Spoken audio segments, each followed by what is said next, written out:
Hello, the Pioneer viewers. As you know, our agenda is the Russia-Ukraine war. While the war continues on the front line, the approaching winter conditions are challenging the sides. Along with the seasonal conditions, losses and the conflicts reveal another face of the war, casualties as a natural consequences of war. These losses consist of human losses and losses of weapons and equipment. Human losses are one of the most critical points. Losing people to fight and not being able to replace them is a very difficult situation. Especially the loss of senior soldiers is a major disaster for an army. Raising and training senior commanders is the result of a long process. For this reason, senior commanders are valuable to the states. Following Russia's invasion of Ukraine, there has been a lot of activity on the battlefields. The Russian army has lost many senior commanders in the battlefield since the first days of the war. The losses were shocking for the Russian army. The Ukrainian army continues to fight thanks to the intense support of the people. For this reason, the Ukrainian army can continue the war without losing its top commanders compared to the Russian army. The Russian army, on the other hand, has had and continues to have problems in terms of human resources. With the withdrawal of the soldiers of the Wagner Group from the front, the Russian army realized the situation. The operational inadequacy of the officers' cadre and unsuccessful moves caused the Russian army to put senior commanders on the field. A news that shook Russia the other day came from precisely on this issue. According to the information obtained, a senior Russian commander died as a result of a mine explosion. Now, if you're ready, let's examine the latest developments together. As the Pioneer team, we continue to convey the Russia-Ukraine war to you. Don't forget to subscribe to our channel and turn on notifications so that you don't miss our daily map reports and reports on the agenda. I also read all your comments on our videos. Please continue to share your ideas about our content in the comments with us. Let's start if you are ready, the Pioneer reports. The news that emerged the past few days has caused a great repercussion in Russia. The news was reported by a Ukrainian officer, Colonel Antoine Stefan. According to the news, Russian Major General Vladimir Zavatsky died as a result of a mine explosion in Ukraine. According to the information shared, Russian General Zavatsky, who died as a result of a mine explosion, was the deputy commander of the 14th Group of the Russian army. Following Russia's attempted invasion of Ukraine, many high-ranking Russian officials were eliminated as a result of the Ukrainian attacks.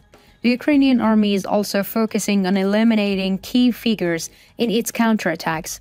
Disturbing the functions and logistics of the Russian army makes things easier for the Ukrainian army. Since the beginning of the war, many senior Russian generals and commanders have lost their lives. Russian commanders who have lost their lives are rarely, if ever, announced by Moscow.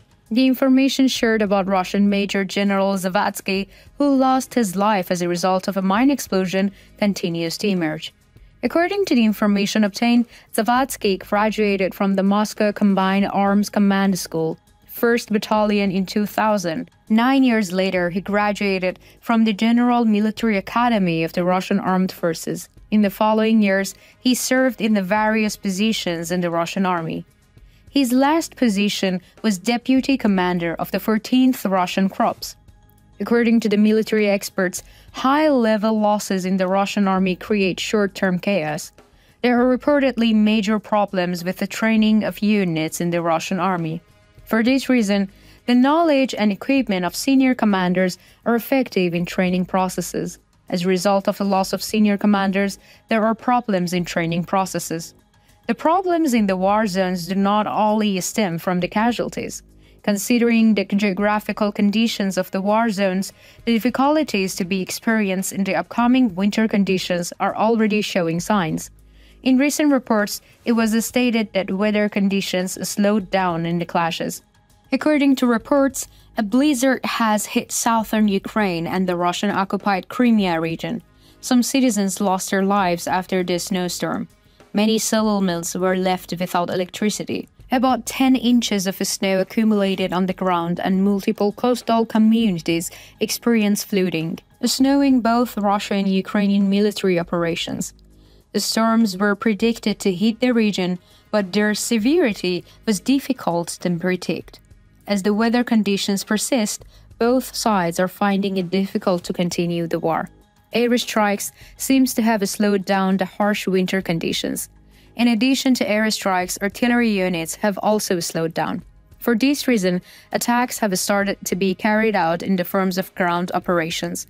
Military experts believe that the harsh winter conditions, in the absence of the aerial reconnaissance or artillery capabilities, will force both sides to resort to ground attacks by infantry units. Ukraine's main counteroffensive is taking place in the south of the country, while Russian attacks are focused on areas including Avdiivka. Ukrainian Interior Ministry advisor Anton Grashchenko recently posted a short video on social media showing Ukrainian troops advancing in a windy snowstorm. "Our defenders are on the front lines in these conditions," Grashchenko's post read.